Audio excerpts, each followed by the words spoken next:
विषय है चयनित नेपाली लोक कथाओं का हिंदी अनुवाद और विश्लेषण। लोक कथा को लोक साहित्य की प्रमुख विधा के रूप में जाना जाता है। अतः इस विधा या लोक साहित्य को समझने से पहले लोक शब्द की संरचना को समझना अति आवश्यक है।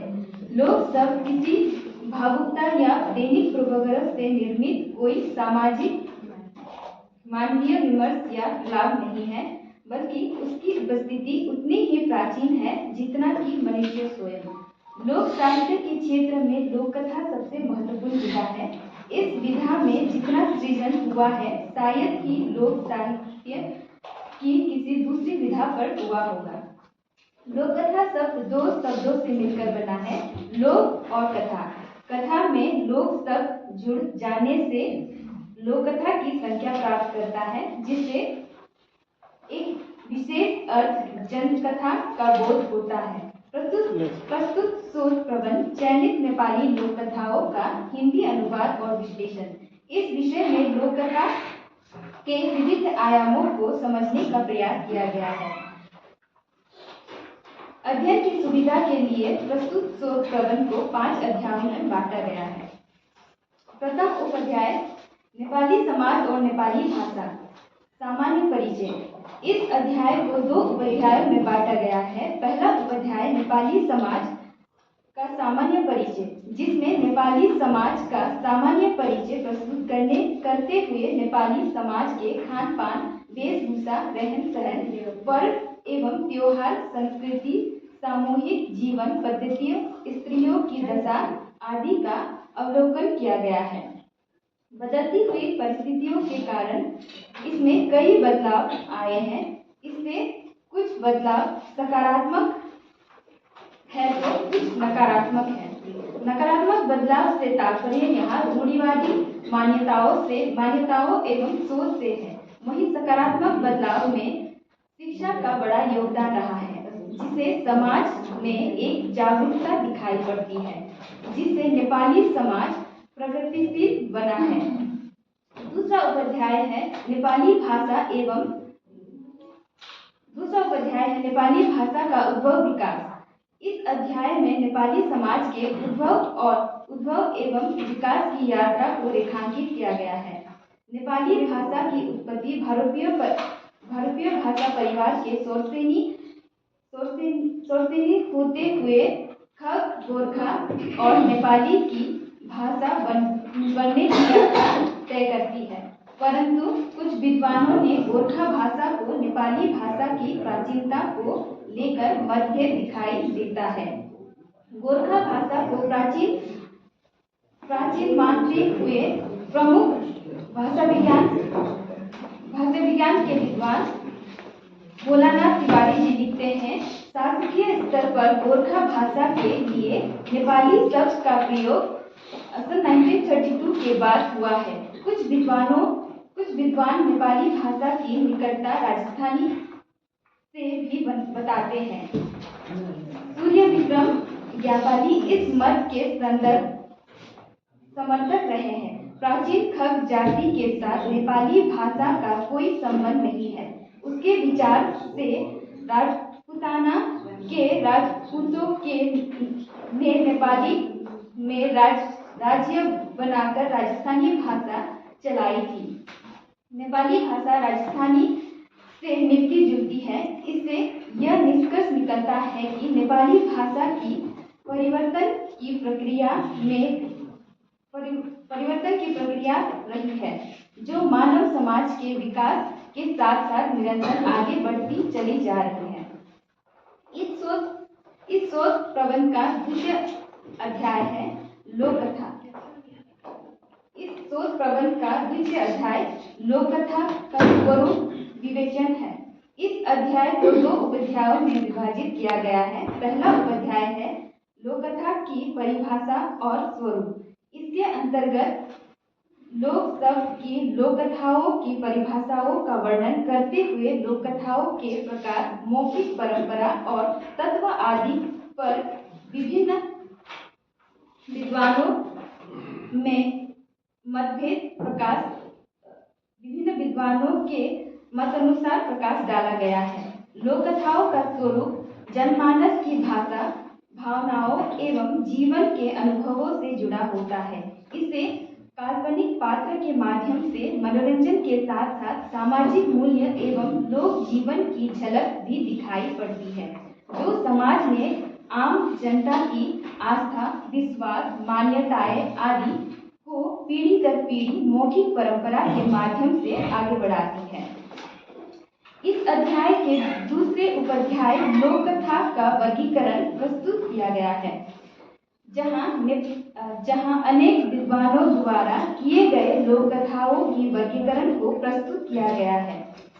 इस संबंध में कृष्णदेव उपाध्याय अपनी पुस्तक लोक साहित्य की भूमिका लोक कथाओं के वर्ण विषय की दृष्टि से 6 वर्गों में वर्गीकृत करते हैं, जो इस प्रकार है: उपदेश कथा, व्रत कथा, प्रेम कथा, मनोरंजन कथा, सामाजिक कथा, पौराणिक कथा। इसी तरह श्री कृष्ण दत्त भी लोक कथा को वैज्ञानिक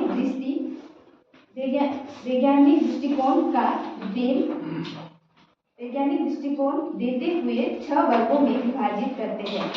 इन दोनों विद्वानों का वर्गीकरण लगभग एक जैसा है, परंतु इनका आधार विभिन्न है। इसी को आधार बनाकर अनेक विद्वानों ने अपनी लोककथाओं का वर्गीकरण किया है, जहां कुछ इसी प्रकार का वर्गीकरण दिखाई पड़ता है।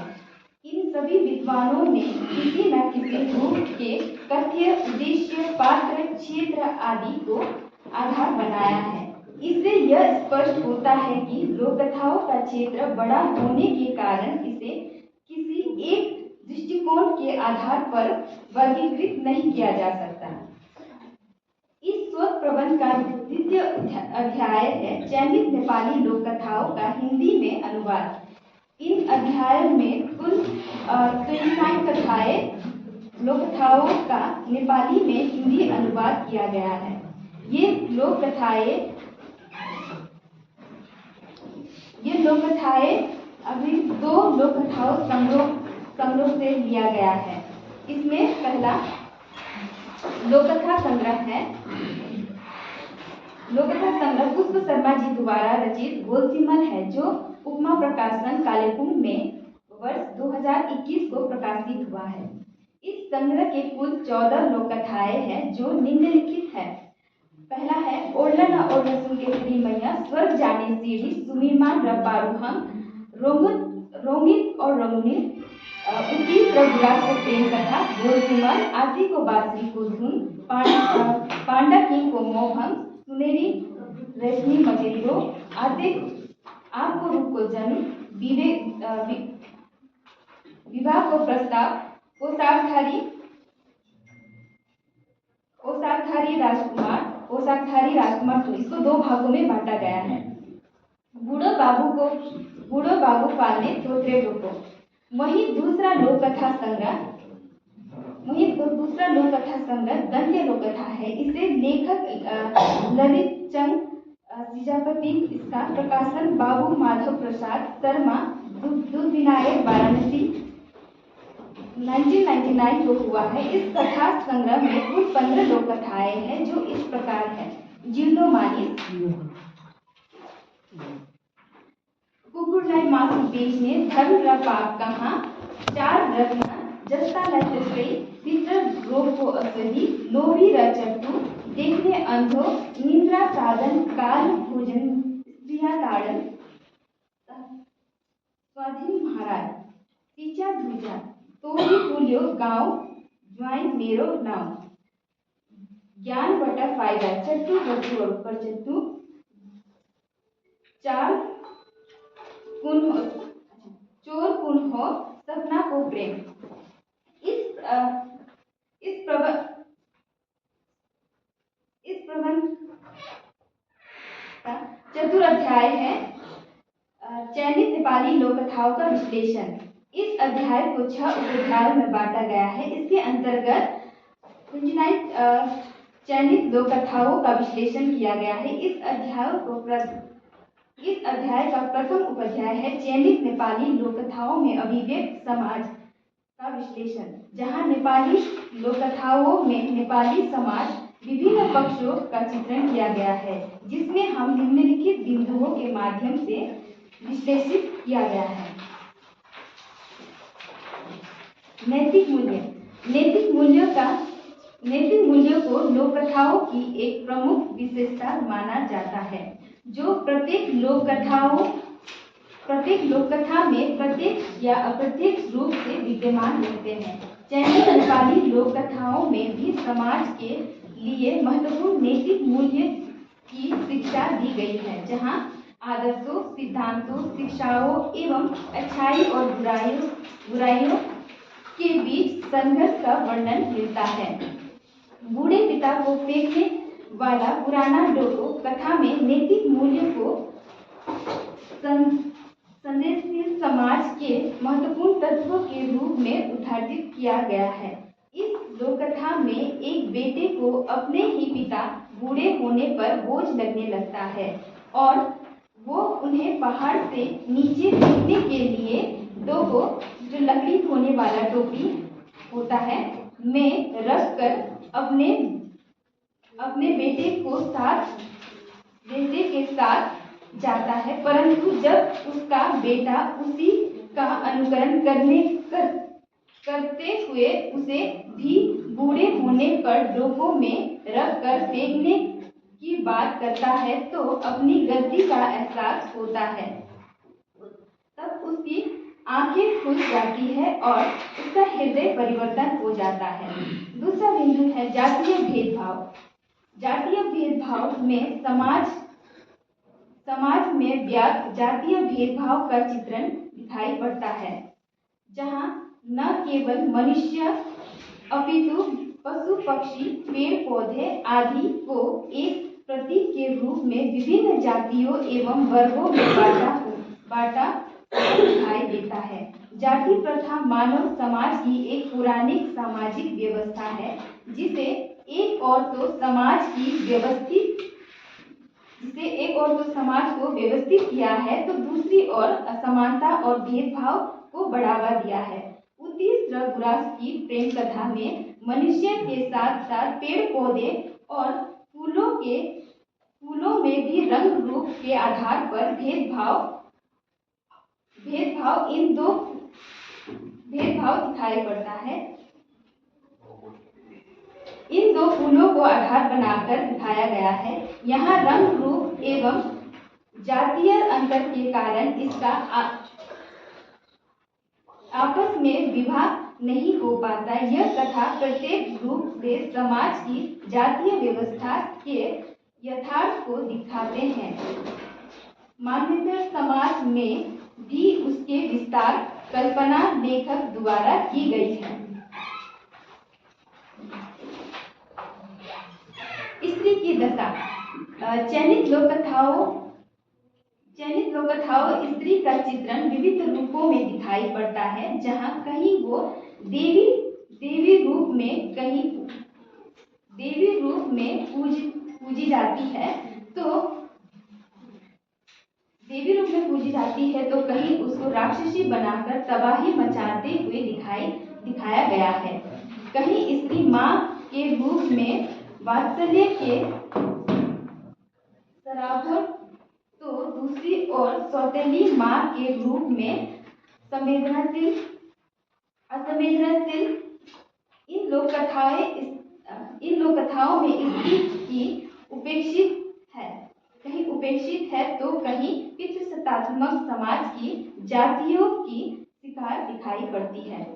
स्त्री के देवी रूप के संदर्भ में पारुहम और सुमिरमान का कथा को देखा जा सकता है, जहाँ सुमिरमान नामक एक स्त्री जिसको माता पार्वती का प्रतीक माना गया है, यह एक प्रेम प्रसंग पर आधारित कथा है। इस कथा में सृष्टिकर्ता संसार में सबसे पहले एक युवक और युवती का सृजन करते हैं, जिसे एक पुत्री का जन्म होता है, जिसका नाम सुमिरमा रखा जाता है। सुमिरमा पूरे संसार में अकेली होने के कारण जीव जंतु के साथ रहती है। एक दिन जंगल में अचानक उसके पारोहंग को देखा। सुमिरमान ने बलिष्ठ एवं सुगठित शरीर को देखकर मोहित हो जाती है। नेपाली किरात राय समाज में यह लोक विश्वास प्रचलित है कि यह कथा शिव पार्वती की प्रेम कथा पर आधारित है। पारोहंग और सुमिरमा को शिव पार्वती का प्रतीक माना जाता है और आज भी किरात समाज में यह प्रचलित लोक विश्वास है कि पारोहंग और सुमिरमा शिव और पार्वती के स्वरूप में धरती पर जन्मे थे। किरात राय समाज में सुमिरमा और पारोहंग को प्रकृति पुत्री माना गया है और पारोहंग को शिव। यह समाज इन जोड़ों की पूजा अर्चना करते हैं। इस आस्था और विश्वास के प्रतिस्वरूप के कारण लेक्सेट में स्थित शिव मंदिर के प्रवेश दीवार पर सुमिरमा और पारोहंग का चित्र बना हुआ है। राजनीतिक स्थिति। प्राचीन काल में का अभाव था, तब लोककथाएं ही उस समाज की सामाजिक और राजनीतिक परिस्थितियों को सुरक्षित करने का माध्यम थी। चयनित नेपाली लोककथाओं में भी राजा महाराजा सेठ और साहूकार आदि की कथाएं मिलती है। यहाँ राजाओं को आदर्शवादी न्यायप्रिय रूप में प्रस्तुत किया गया है। चार रत्न कथा में एक राजा अपने कर्तव्य का पालन करते हुए दिखाया गया है, जो एक अच्छे शासक के रूप में हमारे सामने आता है। आर्थिक स्थिति। लोक कथाएं केवल समाज की लोक मान्यताओं तथा विश्वास को ही उजागर नहीं करती, बल्कि ये समाज की आर्थिक स्थितियों को भी प्रस्तुत करती है। समाज की आर्थिक स्थितियों को लोक कथाओं के पात्रों की जीवन शैली, पहनावा, खान पान, रहन सहन एवं कार्य व्यापार आदि के माध्यम से दर्शाया जाता है। चयनित लोक कथाओं में कई स्थानों पर आर्थिक विविधता के प्रभाव को दिखाया गया है। जैसे गोलसिमल कथा में एक पिता गांव में अकाल तथा आर्थिक तंगी के कारण वो अपनी पहली पत्नी की मृत्यु के बाद बेटी गोलसिमल को सौतेली मां के पास छोड़कर पैसे कमाने के लिए प्रदेश चला जाता है। उसके प्रदेश जाते ही सौतेली मां गोलसिमल को जलाकर मार देती है। इस अध्याय का दूसरा उपाध्याय है चयनित नेपाली लोककथाओं में अभिव्यक्त संस्कृति का विश्लेषण। संस्कृति एक प्रकार से समाज की आत्मा मानी जाती है। इसमें किसी समाज के रीति रिवाज, खान पान, रहन सहन, परंपरा आदि समाहित होते हैं। चयनित लोक कथाओं में संस्कृति के विविध रूपों की झलक मिलती है। इन कथाओं के पीछे भी कोई न कोई मान्यताएं या मिथ अवश्य है। यहाँ मिथ से तात्पर्य ऐसे संदर्भ से है जिसके पीछे पूर्व धारणा या विश्वास का बोध होता है। आते की बांसुरी का तो कुछ अभी बाहर है ना। सिक्किम के नेपाली समुदाय में बांसुरी बजाना अशुभ माना जाता है। इसी लोक विश्वास पर यह कथा आधारित है। यहाँ आतिक नामक लड़का जो एक ग्वाला है, उसे बांसुरी बजाना बेहद पसंद है, परंतु उसके द्वारा बांसुरी बजाने के कारण हिमानव उसे परेशान करने लगता है, क्योंकि उसे भी आते की बांसुरी की धुन सुनना अच्छा लगता है। हिमानव आते को बहुत परेशान करने लगता है और उसे लगातार बांसुरी बजाते रहने को कहता है, जिससे आते भी परेशान हो जाता है। अतः वे उसे छुटकारा पाने के लिए आते को हिमानव को धोखे से जिंदा जला देता है। उसके बाद आते कभी बांसुरी को हाथ नहीं लगाता है। सिक्किम के नेपाली समुदाय में आज भी मान्यताएं है कि आज भी सिक्किम के नेपाली समुदाय में सुबह शाम सीटी बजाना, जोर से चिल्लाना और मुख्य रूप से बांसुरी बजाना सब वर्जित है। यदि किसी ने गलती से संयोगवश बांसुरी बजाई तो हिममानव उसको परेशान करने लगेगा, ऐसा वहाँ का लोक विश्वास प्रसिद्ध है। इस अध्याय का तीसरा उपाध्याय है चयनित नेपाली लोक कथाओं में अभिव्यक्त प्रेम का विश्लेषण। इन लोक कथाओं में प्रेम स्वरूप बहुत ही व्यापक रूप से उभर कर सामने आता है। प्रेम विविध रूप, स्त्री पुरुष के परस्पर आकर्षण, माता पिता का स्नेह, पति पत्नी का प्रेम तथा भक्ति भावना के बीच की आध्यात्मिक प्रेम जैसे रूपों में अभिव्यक्त किया गया है। रोमनु और रोहित कथा में दो जल पुत्र रोमनु और रोहित को संसार के सबसे महान प्रेमी जोड़े में एक माना गया है, लेकिन दोनों एक दूसरे से दूर थे, क्योंकि एक का उद्गम स्थल उत्तरी हिमालय की गोद में था तो दूसरे का पश्चिम हिमालय की गोद में, इसलिए दोनों का मिलना असंभव सा था। ये दोनों प्रेमी जोड़े न मिल पाने के कारण हमेशा दुखी रहते थे। कभी कभी रोंगुत दूत के रूप में सांप को भेजकर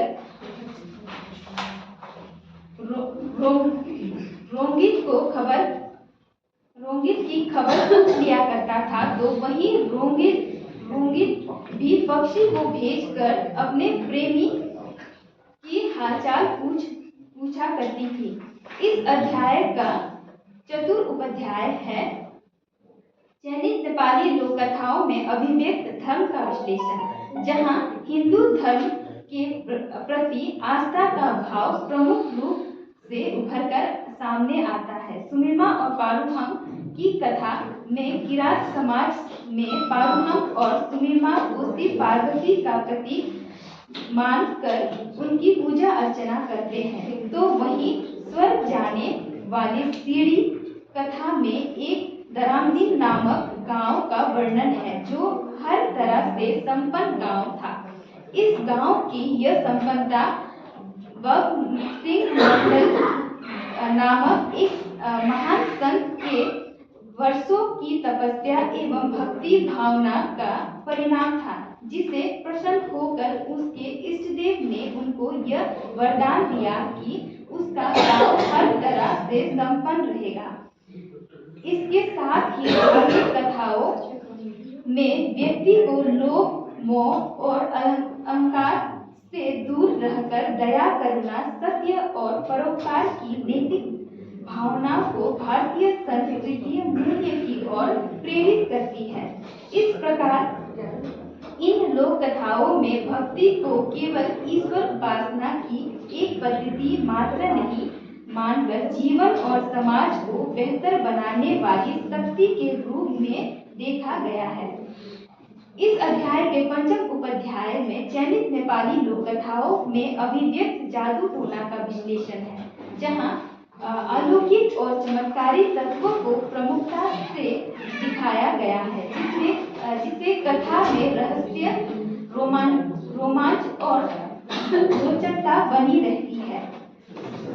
सुनहरी और रेशमी मजेदों की कथा में एक जादुई खानदानी शॉल का वर्णन किया गया है, जहां मां अपनी बेटी को उपहार स्वरूप भेंट करती है, उसके महत्व को समझाती है कि बिना मंत्र के उस शॉल को न छूने के लिए कहती है।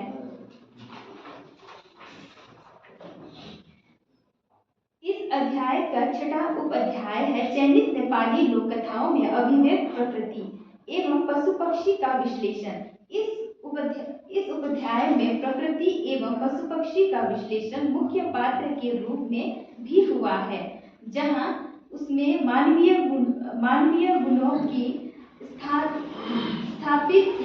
गुणों को स्थापित किया है, जिसके माध्यम से पाठकों एवं नैतिकता की सीख मिलती है।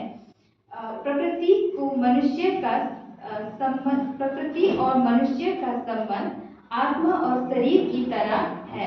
प्रकृति से संबंध रखने वाली लोक कथाओं में जीवंतता,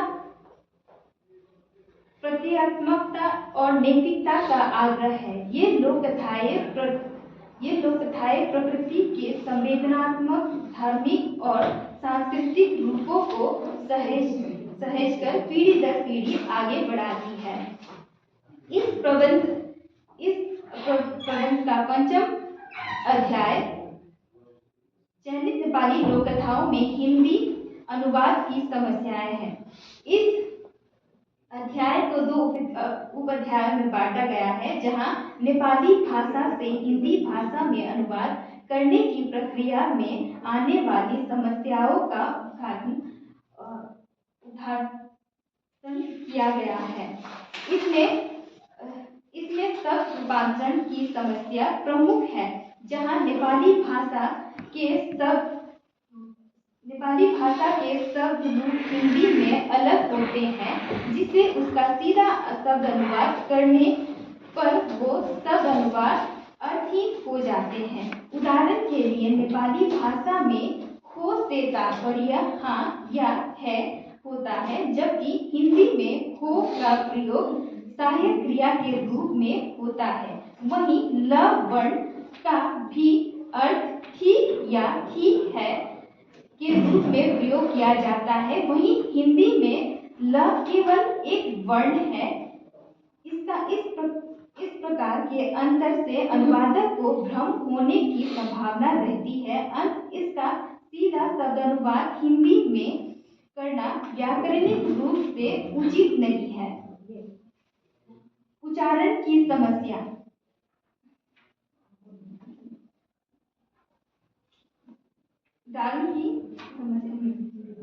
नेपाली भाषा में कुछ ऐसी ध्वनियां एवं वर्ण होते हैं जिसका हिंदी में रूपांतरण कर पाना कठिन हो जाता है, जिससे अनुवादक के सामने एक बड़ी समस्या खड़ी हो जाती है। जैसे हिंदी भाषा में ञ स्वतंत्र रूप से प्रयोग नहीं होते, वहीं नेपाली भाषा में ञ ध्वनि का स्वतंत्र रूप से प्रयोग दिखाई पड़ता है। जैसे हिंदी में गंगा लिखा जाता है तो नेपाली में गंगा होता है। इसी तरह ञ वर्ण का प्रयोग भी कुछ अलग तरह से होता है। हिंदी में ज्ञान शब्द नेपाली में ज्ञान होता है। इस प्रकार के वर्णभेद ध्वन्यात्मक असमानता और स्वर परिवर्तन से अनुवाद में समस्या होती है। अर्थगत असमानताओं की समस्या। हिंदी और नेपाली भाषा में कई शब्द ऐसे हैं जो उच्चारण की दृष्टि से एक समान लगते हैं, परंतु उन शब्दों के अर्थ अलग होते हैं। जैसे नेपाली भाषा में नानी शब्द का अर्थ बच्चों या फिर बेटी को कहा जाता है, वहीं हिंदी में नानी से तात्पर्य माँ की जननी होता है। इस प्रकार अर्थगत असमानताओं से भ्रम की पैदा होती है। अनुवाद करते समय अनुवादक को इस समस्या का सामना करना पड़ता है। सांस्कृतिक शब्दों की समस्याएं। नेपाली लोक कथाओं को हिंदी में अनुदित करते समय नेपाली संस्कृति के कई शब्द मिलते हैं, जिसका हिंदी में सटीक समानार्थी शब्द ढूंढ पाना एक चुनौती हो जाता है, क्योंकि नेपाली के सांस्कृतिक शब्दों को जानने के लिए नेपाली संस्कृति के साथ साथ उसके परिवेश को भी समझना पड़ता है। जैसे गुन्द्रुक नेपाली समाज की एक पारंपरिक सब्जी है जो मुख्य रूप से सरसों, मूली या पत्ता गोभी के पत्तों से बनाई जाती है। इस पारंपरिक नेपाली सब्जी का हिंदी में कोई समानार्थक शब्द नहीं मिलता है। चौबन्दी चोलो पारंपरिक पोशाक है जिसके लिए हिंदी में कोई सामान्य शब्द नहीं है। बुनियो एक चादर जैसा कपड़ा होता है जिसे महिलाएं कमर पर पहनती है। यह पूर्वोत्तर भारत के अधिकतर राज्यों में पारंपरिक पोशाक भी है, जिसे असम में मेखला, अरुणाचल में गाले, मिजोरम में पुआन आदि कहा जाता है। इस पारंपरिक पोशाक की बनावट एक जैसी होती है, परंतु इसकी डिजाइन अलग होती है। बुनियो के लिए हिंदी में कोई सटीक एवं समतुल्य शब्द नहीं मिलता है, जिसे इस शब्द को व्याख्यायित करना पड़ता है, जिसके कारण अनुवाद लंबा और जटिल हो जाता है। भावानुवाद की समस्या। इस अध्याय के अंतर्गत नेपाली से हिंदी में अनुवाद करने के दौरान आए भावानुवाद की समस्याओं का उल्लेख किया गया है। शब्दों में भावों का अभाव। कई बार स्रोत भाषा के शब्द लक्ष्य भाषा में होते हुए भी उसमें वो भाव नहीं मिलता है जो स्रोत भाषा में होता है। नेपाली भाषा में ओरलक शब्द का अर्थ होता है उतरना, परंतु हिंदी का यह उतरना शब्द वो भाव नहीं दे पा रहा है जो ओरलक शब्द नेपाली में दे रहा है। विभिन्न राजनीतिक परिवर्तनों और सांस्कृतिक संघर्षों, भौगोलिक परिस्थितियों तथा सामाजिक बदलावों का प्रभाव इसकी शब्द संपदा ध्वनि प्रणाली पर पड़ा है। नेपाली भाषा केवल संचार का माध्यम नहीं है, बल्कि नेपाली समाज की सांस्कृतिक पहचान का प्रमुख आधार है।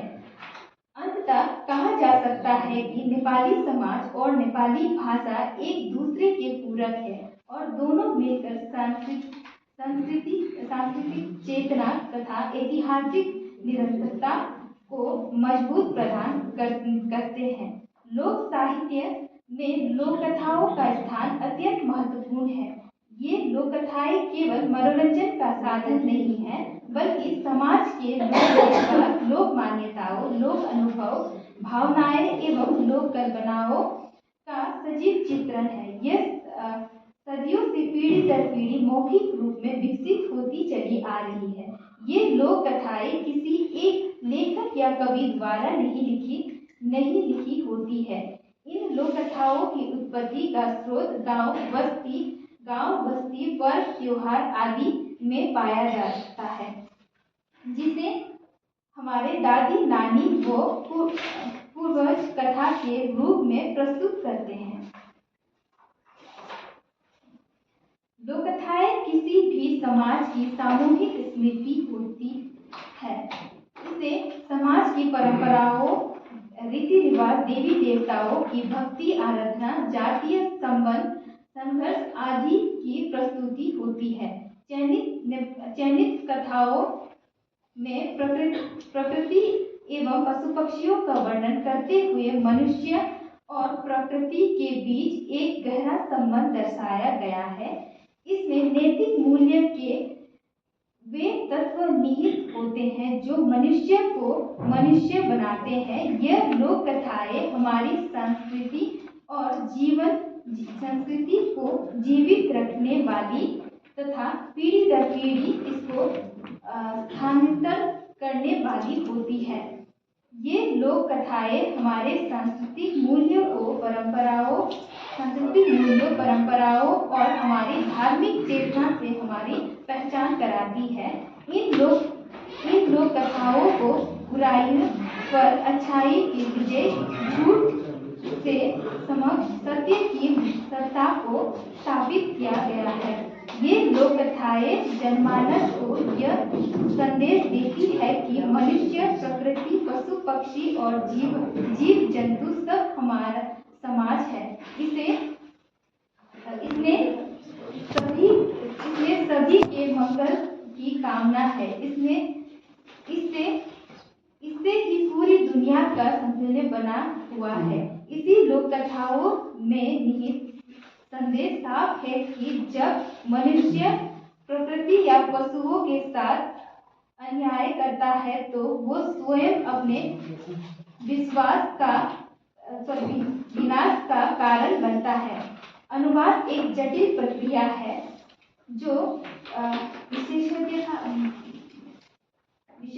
मांगती है। यह प्रक्रिया को केवल शब्दों का स्थानांतरण नहीं है, बल्कि यह दो भाषाओं, संस्कृतियों, लोक भावनाओं और परंपराओं के आदान प्रदान का जरिया है। अनुवाद की प्रक्रिया के स्रोत भाषा को लक्ष्य भाषा में शब्दानुवाद और भावानुवाद की समस्या आती है।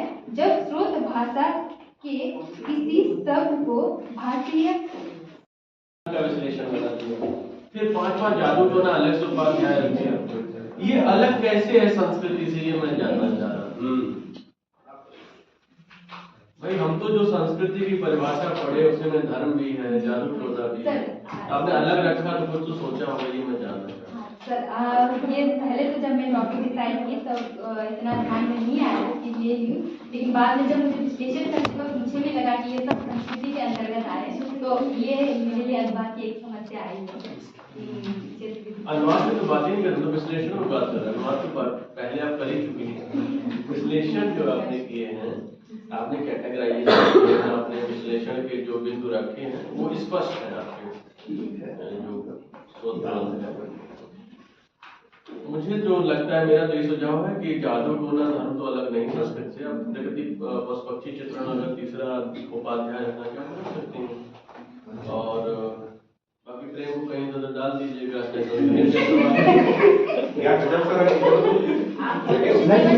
प्रधान स्वर दिख रहा था, इसलिए उसको उससे अलग रखा गया है कि थोड़ा फोकस रहे। तो ऐसा लोग कथा ऐसी चुनी होगी जिसमें प्रेम हो ही नहीं है, उसको बात करा दिया गया है, तब तो आप ठीक आपने पहले अनुवाद पशु पक्षियों पर बात है, प्रेम है। पशु पक्षी को आधार बनाकर आपने ट्रांसलेशन पहले किया और फिर उसको विश्लेषण किया, तो ट्रांसलेशन आपका सही है एकदम।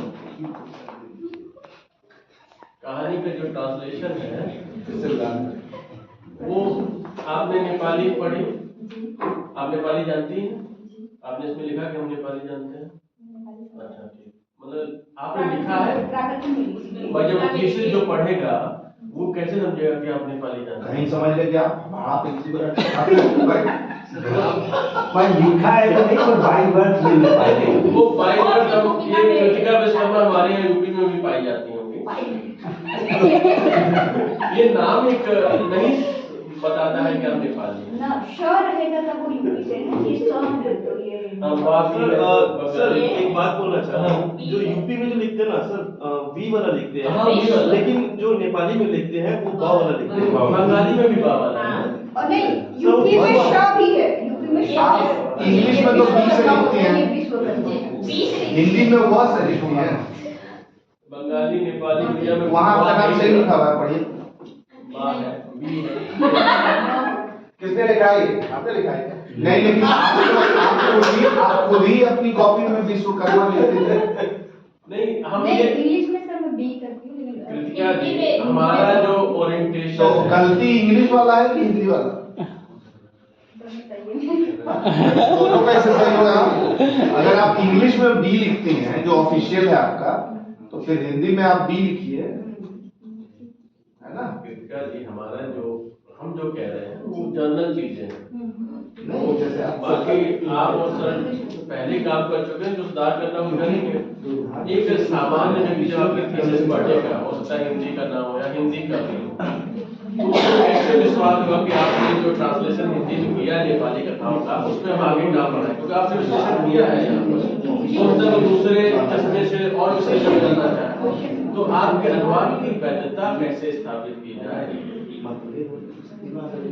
ये आपने कहीं किया है अपनी थीसिस में कि हमारा अनुवाद इस कारण से वैध माना जाए, सार्थकता कैसे सिद्ध की जाए आपके अनुवाद को?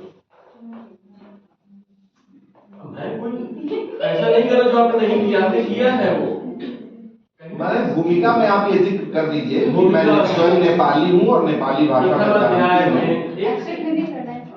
कहीं एग्जामिनर हम तो बस यहीं पे नहीं लिमिट कर रहे कहीं हैं। एग्जामिनर टेकेसर टाइप का हो गया और मान ले कि आपने कहीं हायर करके ट्रांसलेशन कराया तो मशीन ट्रांसलेशन हो रहा है ना, तो भारत सरकार का भी आ गया।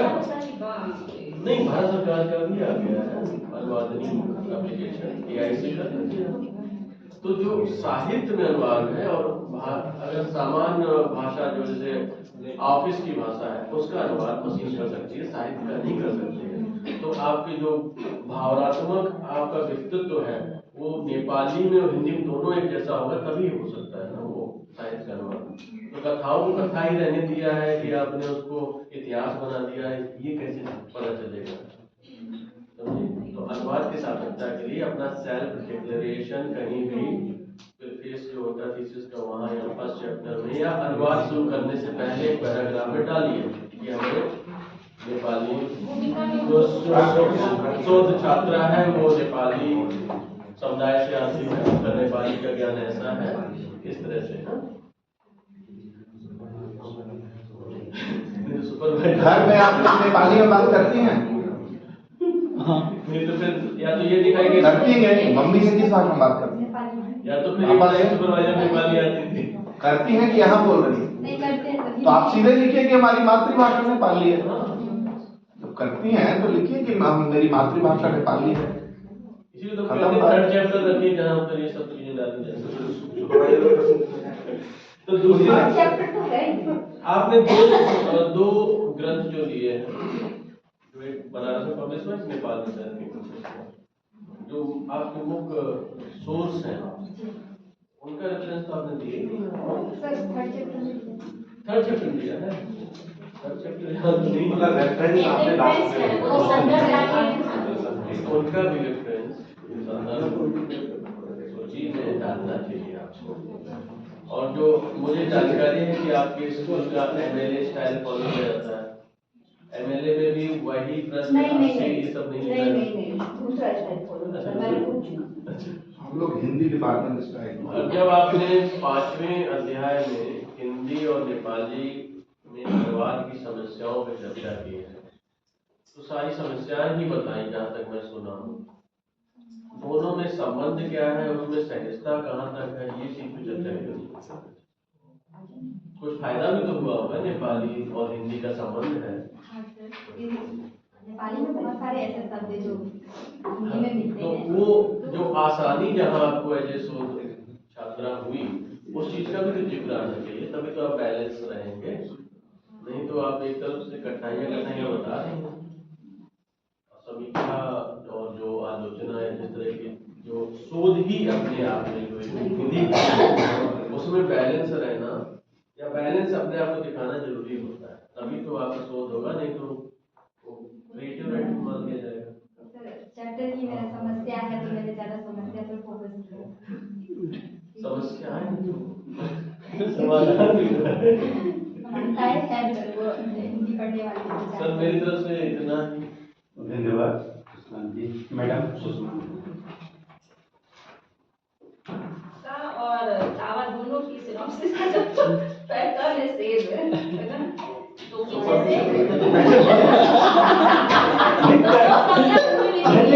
कई चीजें सेम है जो भूल रही है, वो अरुणाचल से है, दोनों एक दिन साथ आई थी, एडमिशन एक साथ एक दिन हुआ था, हर चीज एक साथ चलेगा, यही तो दोस्ती है। और सुपरवाइजर भी गलती से एक हो गए, एक ही दिन दोनों प्रिसर्व कर रही है गलती और से। एक ही डिपार्टमेंट से 2 एक्सपर्ट आ रहे हैं। सुपरवाइजर गलती से नहीं हुए सर, एक ही जैसा होगा। अच्छा गलती से नहीं हुए। मतलब मैंने एक ही गलती से नहीं, मैंने एक ही अरे एक ही है, तो इसका डिफरेंस ठीक कर दीजिए ना, दोनों भाग को डिवाइड कर दीजिए। यहाँ जो डाला है वो तो संदर्भ रहेगा, वो अलग हो गया आपका। बाकी जो संदर्भ ग्रंथ में आधार सहायक रहेगा वो डाल दीजिए इसमें। अगर पत्रिकाओं का उल्लेख कहीं है, कहीं से कोई सपोर्टिव आपको मिले हैं, तो वो पत्रिकाओं का भी जिक्र कर दीजिए। दूसरा, इसमें कहीं कहीं कुछ चीज मिसिंग है, जैसे कुछ शब्द मिसिंग है या कुछ ग्रामेटिकल मिस्टेक है, तो उन चीजों को ध्यान में रखिएगा, एक बार पूरा ठीक से पढ़ लीजिएगा, ठीक है? तो मुझे लगता है ये ठीक हो जाएगा। अच्छा, लोग से क्या समझती हैं?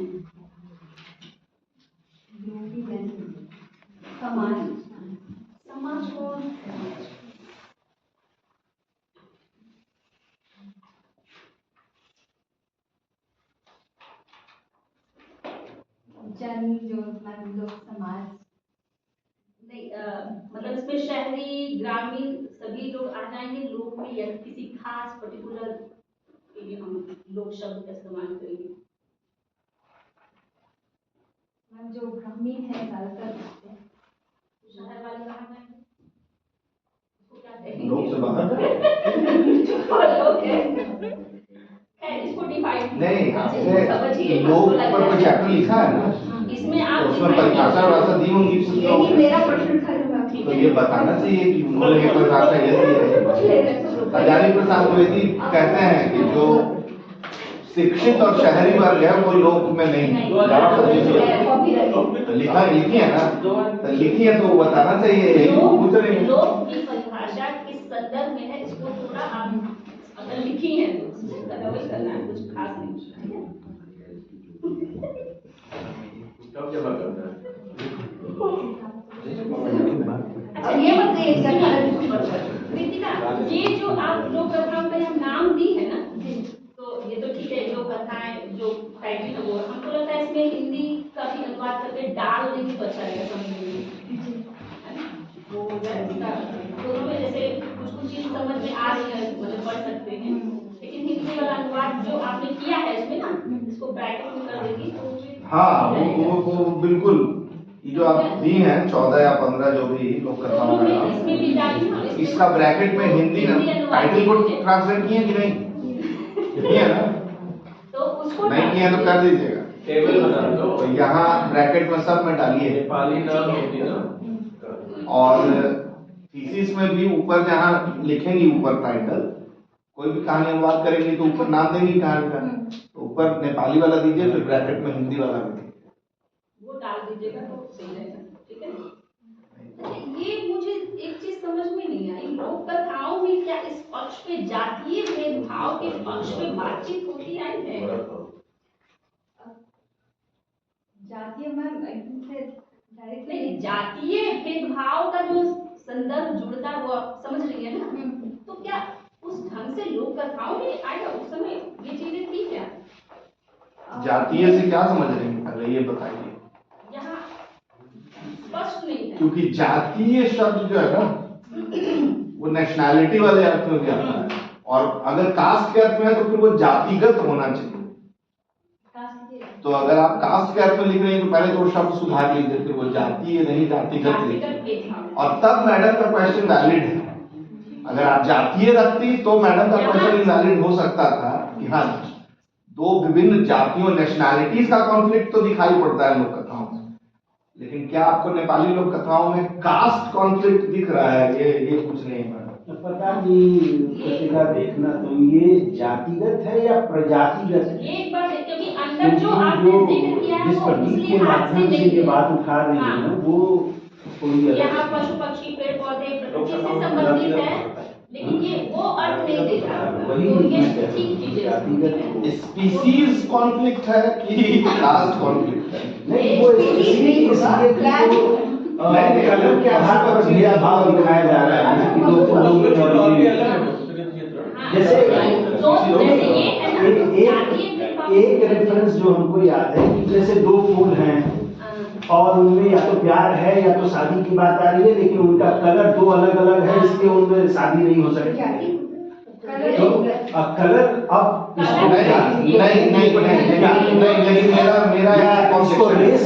मेरा एक ऑब्जेक्शन है कि अगर हम उस लोक कथा को फूलों के विवाह के अर्थ में पढ़ेंगे तब फिर प्रजाति वाला मसला आएगा, लेकिन वो फूल वहाँ सिंबल है, उस फूल को हम फूल की शादी के अर्थ में पढ़ेंगे तो फिर हम उस लोक कथा को ठीक से पढ़ ही नहीं रहे। नहीं वो सिंबल क्या है कि दो भिन्न जातियों के बीच विवाह दो जाति या नस्ल या प्रजाति नहीं, जो वहाँ मामला जातिगत ही है। जो लिखा है वो जातिगत वाला है, और वहाँ फूल की शादी एलोगोरिकल है। हाँ वो एलेगोरी है, वो प्रतीक है। वो लेखक के क्षमता में नहीं होगा कि जाति का नाम ले या व्यक्ति का नाम ले, उसने फूल का नाम लिखा। हाँ या उसका चॉइस है, ये वो सीधे सीधे व्यक्ति के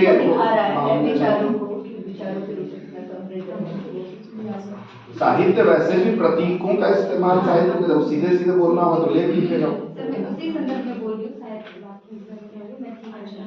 तो ऐसे कई जगह प्रसंग आए हैं इसको तो फिर ऐसे ही तो उसको जातिगत लिखिए फिर। भूल जाएंगे।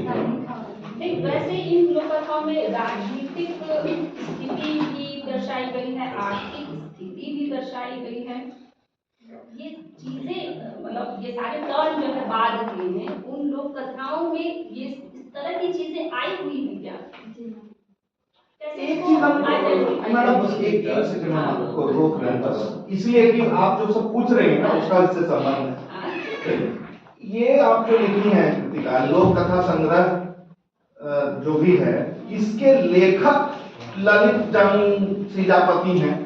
लोक कथा का लेखक कैसे होगा? वो तो होगा। नहीं संकलन करता ये है कि लेखक है? पर ये तो आप लेखक क्यों लिखे? तो वो वहाँ एक्चुअली मैं इस दोनों किताब को लेकर बहुत भ्रम में इन द सेंस कारण है कि वो कह रहे हैं लोक कथा संग्रह लेकिन वो संपादक नहीं लिख रहे हैं अपने आप को, लेखक लिख रहे हैं। वो अपना नाम सीधे सिर्फ दे दिए। अब ये हम खुद कंफ्यूज हैं, ये बच्ची पता नहीं उस चीजों को समझती है कि नहीं। मैं वो समझ रहा हूँ कि मामला कुछ गड़बड़ है, वो लेखक हैं कि संपादक हैं ये क्लियर ही नहीं है। ये वाले जीवित हैं सीजापति नहीं, इनके परिवार का कोई किसी से संपर्क तो नेपाली लोग बताएंगे। दूसरी जो और नहीं, और जो दूसरी हैं पुष्प नहीं पुष्प जी जो हैं वो अपने फेरे में हैं। माफी के साथ ये बात मैं कह रहा हूँ जो नहीं कहना चाहिए, और उन्होंने इस लड़की को फंसा दिया है। फंसाने का मतलब है कि जबरदस्ती उन्होंने किताब पकड़ा दिया और इसको सिखा दिया कि ये लोक कथा संग्रह है, अब तुम इसका अनुवाद करो।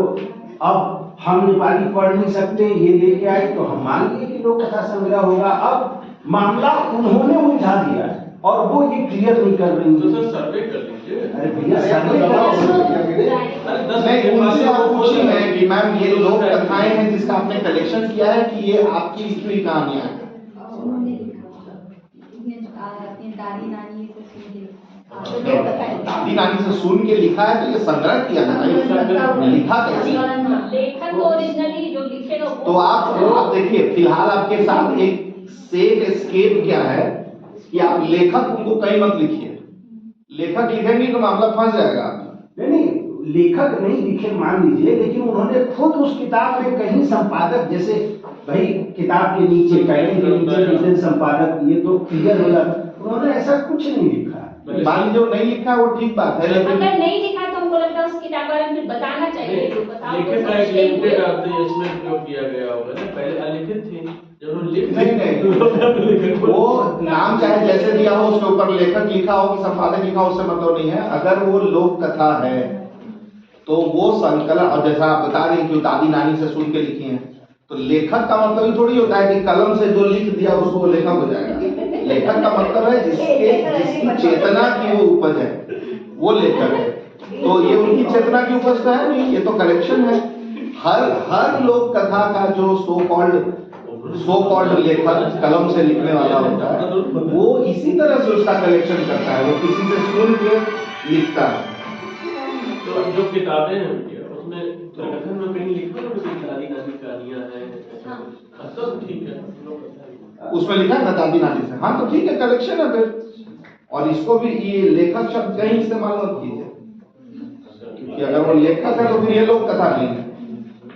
चलिए तो संकलित और संग्रह करता है वो ये पूछ ले बस हमको। हाँ ये नेपाली जो उसको नेपाली भाषा ही कहेंगे ना, उसमें हिंदी और नेपाली वाले में जो वर्ड होते हैं कितने क्या फर्क है उसमें, जो इसमें है उसमें नहीं ऐसा तो नहीं है, लेकिन मैम न और निया का नेपाली में ज्यादा प्रयोग हुआ है।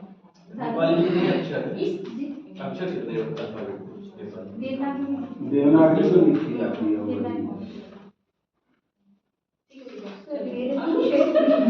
एक सजेशन है, पहला प्रश्न ये कि रात को 2:30 बजे आपने कौन सा प्रश्न पूछा? ये टेक्निकल सवाल है। दूसरा प्रश्न ये है, nothing is personal and personal is political. सवाल का जवाब आपने लिखा है कथा संग्रह दंत्य कथा, एक तो होता है दंत कथा। दंत कथा आप लोग मुझे करेक्ट कर सकेंगे क्या वो ठीक है? इससे दंत कथा उसमें हमें दांत कटाने तो जो शब्द है वो दंत कथा है। कथा के साथ दंत आ गया, दंत के तो व्यंजन आ गया। हाँ, और कई जगह पे जो मेरा सुझाव है, कई जगह पे आपकी भाषा संबंधी वाक्य संबंधी बहुत सारी गतिविधियां हैं, तो आप अपने थीसिस में आप देख लीजिएगा। एक मेरा प्रश्न है, वो मैडम पूछ रही थी कि आपने कहीं लोक कथा लिखा है, कहीं दंत कथा है, तो क्या ये लोक कथा है और जो दंत कथा है एक ही के जो है सिनोनिम्स के रूप में है? नहीं, वो दंत कथा होता है, वो दूसरी वाली जो लोक कथा संग्रह है उसका नाम ही दंत कथा है। दंत कथा और लोक कथा में कोई अंतर है?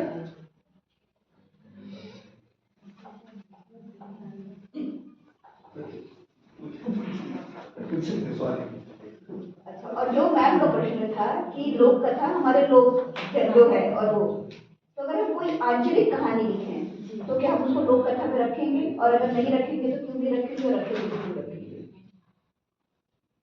अगर हम आंचलिक कहानी होती है, आंचलिक कहानी पता है? हाँ, तो वो लोक कथा एक है, क्यों अलग है? किस हद तक? लोक कथा का कोई लेखन नहीं है, समाज में पीढ़ी दर पीढ़ी आगे बढ़ती है, तो वो किसी के द्वारा सुनाई बताते थे हमारी तो आंचलिक एकदम कॉन्सेप्ट क्लियर है। तो कोई बस भाषा संबंधी कई जगह सर अवसर मिलेगा ना? नहीं नहीं, हम सवाल नहीं पूछ रहे, हम आपको एक बहुत बुनियादी नहीं चूंकि अरे ये है। अच्छा मेरा बार बार ले लेते हैं। एक बेसिक मिस्टेक है जो क्लियर कीजिए, जो आप गलत उदाहरण से एक बात एस्टैब्लिश कर रहे हैं। आप लिख रहे हैं कि नेपाली में म और य ध्वनियां प्रोमिनेंट हैं जो हिंदी में नहीं है।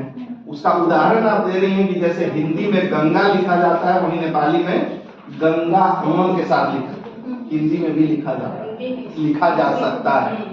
आर्ग्यूमेंट यही है कि अनुस्वार का रिप्लेसमेंट पंचमाक्षर से होता है। ये सब आप लोगों को क्लास में पढ़ाए है ना, हर जगह की क्लास में पढ़ा।